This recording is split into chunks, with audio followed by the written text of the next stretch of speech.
জয় নিতাই জয় গো।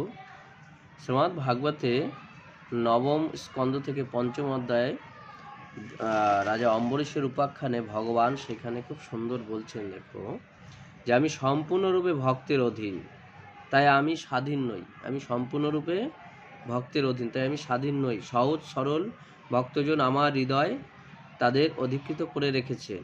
ভক্তগণ আমার প্রিয়, আমি তাদের শ্রেয়। হে ব্রাহ্মণ, আমার ভক্তদের আমি একমাত্র আশ্রয়। সেই জন্য আমার সেই ভক্ত সাধুগণ ছাড়া আমি না ভালোবাসি নিজেকে, না আমার অর্ধাঙ্গিনী অবিনাশী শ্রীদেবীকে। দেখো কি সুন্দর। আমার যে ভক্ত স্ত্রী পুত্র গৃহ গুরুজন প্রাণ ধন ইহলোক পরলোক সব কিছু ত্যাগ করে একমাত্র আমারই শরণাপন্ন হয়েছে, আমি কিভাবে তাকে পরিত্যাগ করার চিন্তা করি?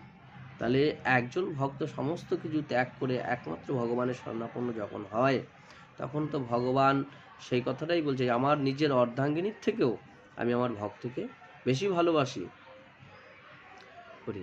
সাধ্বী স্ত্রী যেমন পতিভক্তির দ্বারায় পতিকে বশীভূত করে রাখেন, সেই রকম সমদর্শী পুরুষেরা প্রেমডরে তাদের হৃদয়ে আমার হৃদয়ের সাথে বেঁধে আমাকে বশীভূত করে ফেলেন। আমার অনন্য প্রেমী ভক্তগণ কেবলমাত্র আমার সেবার দ্বারাই পরিতৃপ্ত থাকেন, নিজেকে কৃতকৃত্য মনে করেন। ওই সেবার দ্বারায় শালক্য সারূপ্য ইত্যাদি মুক্তি তাদের সামনে এসে উপস্থিত হন, কিন্তু উপস্থিত হলেও তারা স্বীকার করে না। তাহলে যে সব পদার্থ কালের গতিতে বিনষ্ট হয়, সেই সব প্রাকৃত পদার্থের আর কি কথা বলবো? হে দুর্বাসা, আমি আমার কথাটা আর কি বলবো? আমার প্রেমী ভক্ত তো আমার হৃদয়, আর সেই ভক্তের হৃদয় আমি স্বয়ং। ভক্তের হৃদয় আমি স্বয়ং, তারা আমাকে ছাড়া আর কিছু জানে না, আমিও তাদের ছাড়া কিছু জানি না। তাহলে ভগবান একথাই বলছেন যে ভক্ত ছাড়া ভগবান কিচ্ছু জানে না, তাই ভক্তের অধীন ভগবান।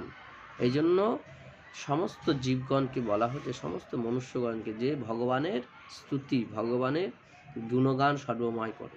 তাহলে ভগবানের ভক্ত হওয়ার চেষ্টা আমাদের থাকবে। অবশ্যই একদিন ভগবানের শ্রী পাদপদ্মে আমরা আত্মসমর্পণ করে সেই জিনিস লাভ করব, যে ভগবানের দুর্লভ প্রেম ভক্তি, সেটা আমরা অবশ্যই লাভ করতে পারব। জয় নিতাই জয় গৌর।